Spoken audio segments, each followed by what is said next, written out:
Hello students, आज हम पढ़ेंगे प्रोजेक्टाइल मोशन। लास्ट चैप्टर हमने पढ़ा था motion in a plane.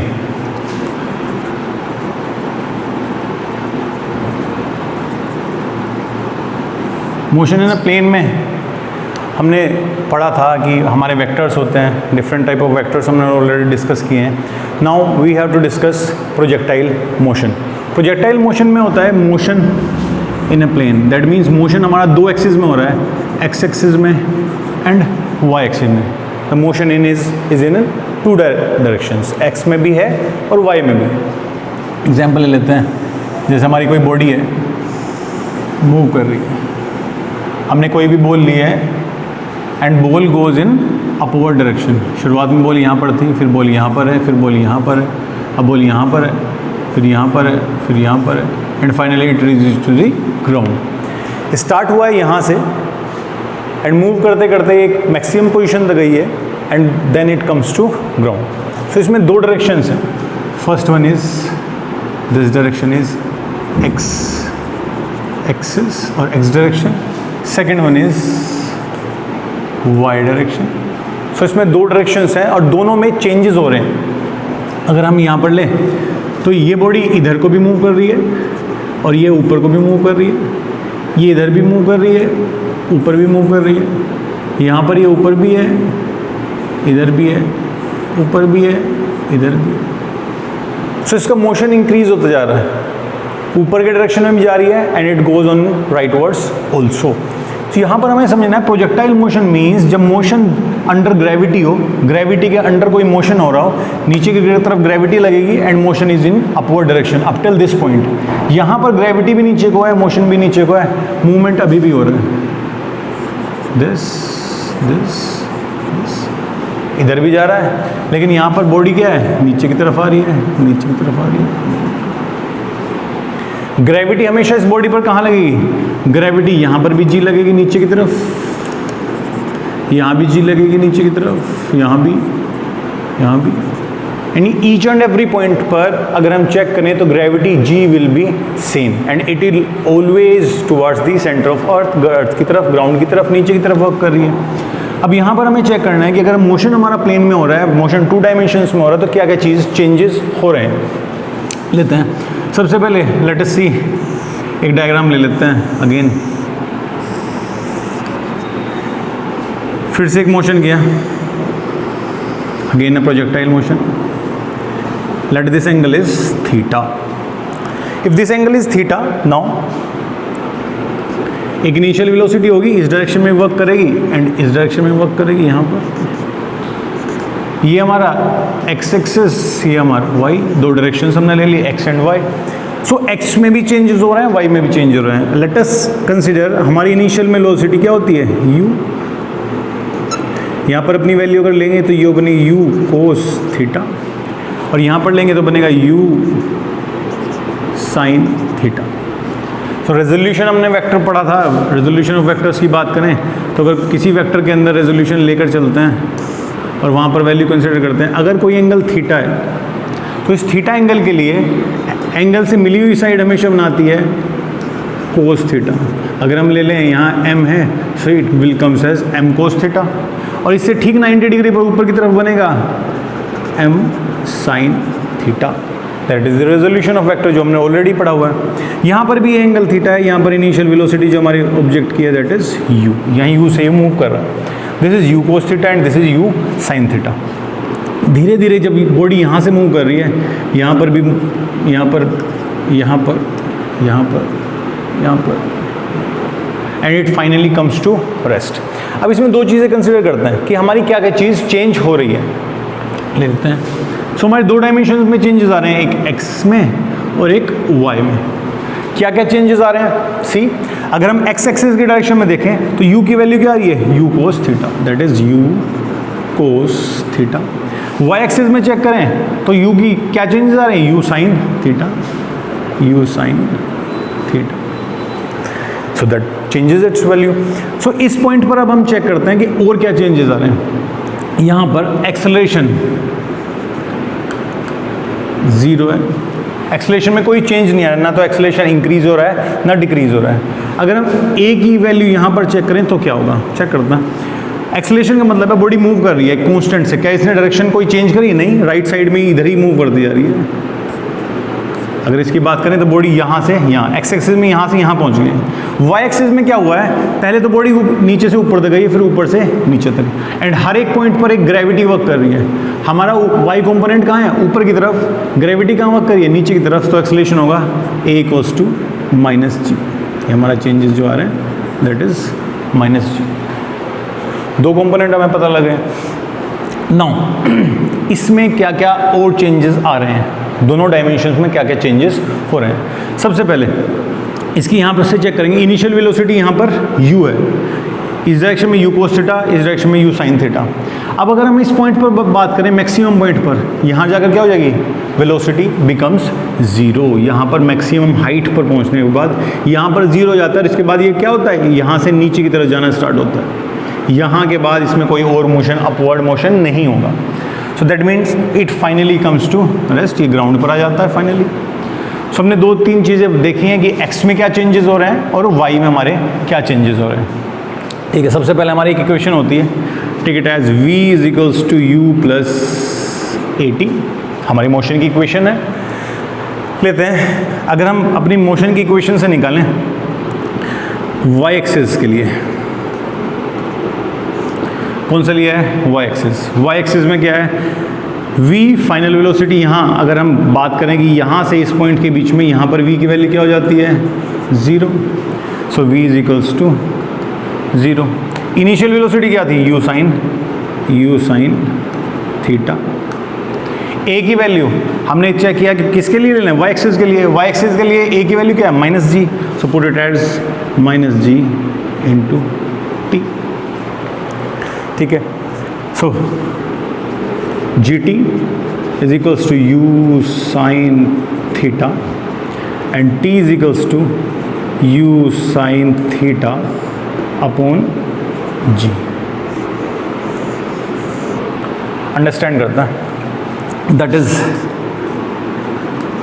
Time of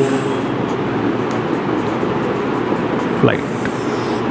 time of flight means यहाँ से यहाँ तक जाने में कितना टाइम लगेगा। अभी हमने इसका हाफ मोशन लिया है, कहाँ तक लिया है, हाफ तक। यहाँ से चला तो इनिशियल वेलोसिटी क्या थी, u sin थीटा ऊपर की तरफ। फाइनल वेलोसिटी क्या थी, 0, इस पॉइंट के लिए 0। ग्रेविटी हमेशा कहाँ की तरफ वर्क कर रही है, नीचे की तरफ, तो इसलिए minus g and time t। इस इक्वेशन में हमने वैल्यू पुट कर दी, अपनी जनरल इक्वेशन जो हमारी फर्स्ट इक्वेशन ऑफ मोशन है उसके अंदर वैल्यू पुट करने के बाद हमारे पास रिलेशन है t का u sin theta upon g। अब इस केस के लिए चेक करते हैं कि हाफ मोशन के लिए हमें इतना टाइम लगा, तो जितना टाइम यहाँ से ऊपर जाने के लिए लगेगा इतना ही टाइम हमें ऊपर से नीचे आने के लिए लगेगा। That means total time capital T, time of flight क्या है, हमारा टोटल टाइम ड्यूरेशन है कि टोटल टाइम यहाँ से लेकर यहाँ तक नीचे आने तक कितना टाइम लगा है। सो टी इक्वल्स टू क्या आएगा, 2 into small T. Small T की वैल्यू क्या है, so 2 into 2u sine theta upon G. So our final relation has come. So time of flight capital T is equals to 2u sine theta upon G. फिर से देखते हैं कि हमने क्या किया है। हमने सबसे पहले चेक किया कि भाई प्रोजेक्टाइल मोशन होता क्या है। Projectile motion is the motion when our body moves under gravity, gravity के अंडर मूव कर रही है। मोशन, अगर इस मोशन की बात करें, मोशन कितने डायमेंशन में होगा, 2 डायमेंशंस में, एक्स में भी और वाई में भी। दैट मीन्स ये राइट साइड को एक्स एक्सिस पर भी मूव कर रहा है और वाई एक्सिस पर भी ये मूव कर रहा है, दोनों एक्सिस पर मूव करता है। That means motion in a plane. अब इसमें फिर हमने कहा रेजोल्यूशन ऑफ वेक्टर कैसे करते हैं, ऑलरेडी भी डिस्कस किया था कि थीटा अगर हम वैल्यू चेक करें तो m cos थीटा और m sin थीटा रिजोल्व कर सकते हैं। एंगल से मिली हुई साइड cos थीटा बनाएगी और इसके ठीक 90 डिग्री पर sin थीटा बनेगा। हमने ऐसे ही, अगर इनिशियल वेलोसिटी u है जिसको हमने बॉल को फायर किया, थ्रो किया अपवर्ड, तो यहाँ बनाएगा u के cos थीटा और इसके ठीक 90 डिग्री पर u sin theta. cos theta x axis पर है इसलिए x का component, u sin theta y पर है इसलिए y का कंपोनेंट। हमने कहा यहाँ एक्सेलरेशन में कोई चेंजेस नहीं है, x एक्सिस पर कोई चेंज नहीं है। चेंजेस कहाँ है, इस वाई एक्सिस में, ऊपर को भी गया है और नीचे को गया है। दैट मीन्स ए की वैल्यू हमेशा क्या लेंगे, -g, क्योंकि ग्रेविटी हमेशा नीचे की तरफ, मोशन हमारा ऊपर की तरफ। टाइम ऑफ फ्लाइट के लिए निकालने के लिए हमने क्या किया कि यहाँ से यहाँ तक बॉडी पहुँचने में कितना टाइम ड्यूरेशन लगता है, that is time of flight.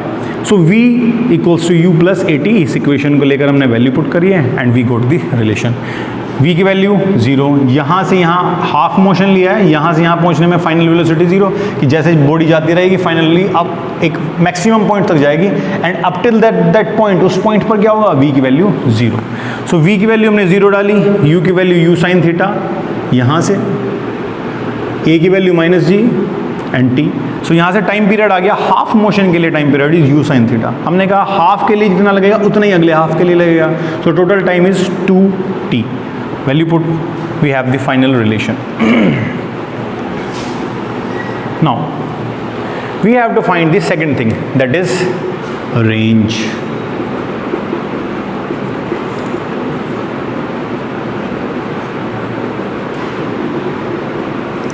अब जो हमारी फ्लाइट हुई है उसकी रेंज कहाँ तक है। अब रेंज के बारे में चेक करें तो बॉडी यहाँ से यहाँ तक मूव कर रही है। अगर बॉडी यहाँ से यहाँ तक मूव कर रही है तो दैट मीन्स अब हमें इसे रेंज को फाइंड आउट करना है। करते हैं रेंज को फाइंड आउट। अब रेंज का अगर मोशन की बात करें तो रेंज में चेंजेस कहाँ से कहाँ आ रहे हैं, रेंज में चेंजेस आ रहे हैं u cos थीटा, ये चेंज आ रहा है। ठीक है, अब हमारे पास रेंज निकालने के लिए एक फॉर्मूला भी होना चाहिए। We have the formula S equals to ut plus half AT square. S distance है, यहाँ से यहाँ तक का डिस्टेंस, अगर हम बात करें यहाँ से तक का डिस्टेंस, तो डिस्टेंस x एक्सिस पर x है। लिख लेते हैं, हमारी रेंज का क्या है, x इक्वल्स टू u। अब x एक्सिस, क्योंकि रेंज हमें निकालनी है, रेंज ये नहीं है कि y एक्सिस पर कहाँ से कहाँ मूव करना, रेंज है ये, इस पॉइंट से इस पॉइंट तक का डिस्टेंस, ये हमारी रेंज है कि मैक्सिमम पॉइंट तक कहाँ तक पहुँच सकता है। तो x एक्सिस के लिए हमने s की वैल्यू x डाली है, क्योंकि x एक्सिस पर ही मोशन हो रहा है तो वैल्यू किसकी डलेगी, x एक्सिस की। u की वैल्यू क्या आएगी, u cos theta into t। t की वैल्यू हम निकाल चुके हैं ऑलरेडी, क्या है t की value 2u sin theta upon g, 2u sin theta upon g plus half 0t square. 0 अभी बताया था कि एक्सेलरेशन, हम x एक्सिस के केस में एक्सेलरेशन क्या होगा, 0। यहाँ पर एक्सेलरेशन में कोई चेंजेस नहीं है, इसलिए एक्सेलरेशन की वैल्यू क्या होगी, वेलोसिटी में कोई चेंज नहीं आया तो 0 रहेगा। तो ये पोर्शन हमारा 0 हो गया। We have the value x equals to 2u square sine theta cos theta upon g। u square अलग लेते हैं, x इक्वल्स टू आएगा u square 2 sine theta cos theta upon g। ये हमारे पास फॉर्मूला है मैथमेटिक्स में, formula is 2 sine theta cos theta is equals to sine 2 theta. So we have the final relation, क्या आएगा final relation, x is equals to u square sine 2 theta upon g। So that is our range of the flight. है क्या, हमने basically projectile motion देखा। Projectile motion में body move कर रही है, upward motion and downward motion. इसमें दो चेंजेस आए हैं, एक्स एक्सिस में भी चेंजेस आए हैं और वाई एक्सिस में। ये बॉडी ऊपर की तरफ भी मूव कर रही है तो वाई एक्सिस में, ये राइट हैंड साइड को भी मूव कर रही है नहीं एक्स एक्सिस में, यानी चेंजेस दोनों ही डायरेक्शन में हुए, एक्स में भी और वाई में भी। इसके लिए हमने सबसे पहले निकाला time of flight. Time of flight हमारा आ गया, हमने वाई की वैल्यू पुट करी है, क्योंकि टाइम ऑफ फ्लाइट हमने निकाला कि हाफ टाइम ड्यूरेशन के लिए कितना टाइम, u sin थीटा, अगले हाफ के लिए भी क्या होगा u sin theta, total time कितना आएगा 2u sin theta upon g। Second case की बात करते हैं, रेंज ऑफ द फ्लाइट। अब हमने कहा कि रेंज जो आ रही है यहाँ एक्स एक्सिस पर चेंजेस आ रहे हैं, इस पॉइंट से इस पॉइंट तक की रेंज, यानी इस पॉइंट से इस पॉइंट तक का डिस्टेंस कैलकुलेट करना। अगर इस पॉइंट से दोनों का कैलकुलेट करेंगे तो हमारे पास फॉर्मूला आता है s equals to ut plus half AT square. Distance का डिस्प्लेसमेंट कैलकुलेट करने के लिए s की वैल्यू x एक्सिस के लिए अगर हम बात करें तो u की value u cos theta T की वैल्यू अभी हमने फाइंड आउट किया टाइम ऑफ फ्लाइट, यहाँ से यहाँ तक पहुँचने में कितना टाइम लगा है, 2u sin theta upon G, सो 2u sin थीटा अपॉन जी वैल्यू पुट कर दिया। आगे एक्सेलरेशन इस एक्सिस के लिए क्या है, 0, so we have the final result u square sin 2 theta upon g. In the next class we will discuss the next, कि आगे हमें इसमें और क्या क्या चीज़ें निकालनी है, कि इसकी इक्वेशन क्या है, general equation of the projectile motion की जनरल इक्वेशन क्या है। So thank you for today.